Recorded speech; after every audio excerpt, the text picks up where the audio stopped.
tô mandando bem? Tô mandando bem porque eu trabalho há 10 anos nesse ramo, né? Sempre saindo cedo de casa, voltando de madrugada, não tinha tempo para mim nem para minha família.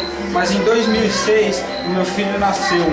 Em 2007 a gente descobriu que ele era autista especial, então ele precisava de um pai mais presente.